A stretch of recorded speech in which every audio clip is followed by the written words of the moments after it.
And இப்போ வந்து இதில் வந்து ஆர்டர் பை அப்படின்னு ஒரு கிளாஸை பார்க்க போகிறீங்க. ஸோ இதுவும் கொஞ்சம் இன்ட்ரெஸ்டிங்காக இருக்கும். நான் என்ன பண்ணிக்கிறேன், இப்போ நம்ம எழுதியிருக்க இந்த SQL ஸ்டேட்மெண்ட்டை நான் யூஸ் பண்ணிக்க போகிறேன். ஸோ அதுக்கு முன்னாடி இந்த வேர் கிளாஸை நான் இப்போ ரிமூவ் பண்ணிடுறேன். ரிமூவ் பண்ணிவிட்டு இங்கே என்னுடைய ஓகே இந்த 4 காலம்ஸ் இருக்கட்டும். அண்ட் இந்த எண்டிங்கில் வந்து நான் வந்து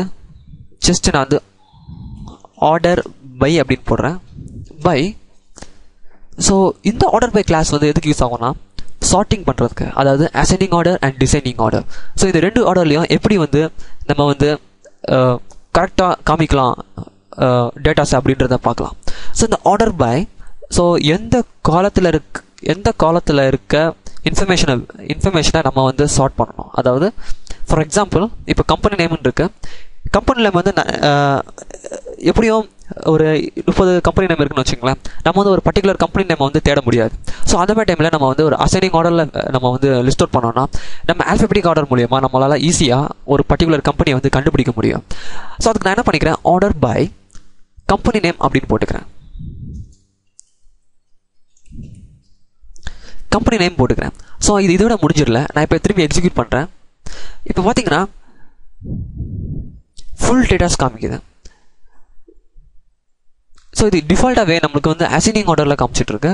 பட் நம்ம இப்போ கொஞ்சம் சேஞ்சஸ் பண்ணலாம். ஸோ இது டேட்டா பேஸில் இருக்கிறது அப்படியே காட்டுது. இந்த இடத்துல வந்து எண்டிங்கில் ஆர்டர் பை கம்பெனி நேம் இருக்கு இல்லையா, அதில் ஸ்பேஸ் விட்டுட்டு ASC அப்படின்னு டைப் பண்ணுங்க. ஸோ இந்த ASCக்கு என்ன அர்த்தம் அப்படின்னா அசெண்டிங் ஆர்டர் அப்படின்னு அர்த்தம், அசெண்டிங்னு அர்த்தம். ஸோ இப்போ நான் இந்த ASCன்னு போட்டுட்டு ஜஸ்ட் எக்ஸிக்யூட் பண்ணுறேன். எக்ஸிக்யூட் பண்ண உடனே ஆட்டோமேட்டிக்காக என்னோட கீழே ரிசல்ட் வந்து அசெண்டிங் ஆர்டரில் நிற்கும். அதாவது ஆல்ஃபபெட்டிக் ABCD இந்த ஆர்டரில் எனக்கு லிஸ்ட் அவுட் பண்ணோம் ரிசல்ட்டை. உங்களுக்கு கீழே பார்த்தாலே தெரியும். ஸோ இது வந்து அசெண்டிங் ஆர்டரில் டிஸ்பிளே பண்ணுறது. அதாவது வெறும் கம்பெனி நேம் மட்டும் தான் அசெண்டிங் ஆர்டரில் இருக்கும். நீங்கள் கான்டாக்ட் நேம்லாம் பார்த்தீங்கன்னா ரேண்டமாக தான் இருக்கும். ஏன்னா இந்த கம்பெனி நேமை மட்டும் தான் இப்போ நம்ம அசெண்டிங் ஆர்டரில் நம்ம இப்போ லிஸ்ட் அவுட் பண்ண சொல்லியிருக்கோம். ஸோ இந்த கம்பெனி நேமில் இருக்க ஃபர்ஸ்ட் லெட்டர்லேருந்து அப்படியே அது அசெண்டிங் ஆர்டரில் அதுவே ஆட்டோமேட்டிக்காக நம்மளுக்கு இப்போ டிஸ்பிளே பண்ணிட்டு இருக்கோம்.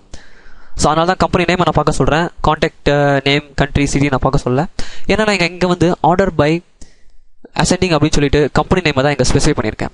ஸோ அதனால தான் நான் கம்பெனி நேமை பார்க்க சொல்கிறேன்.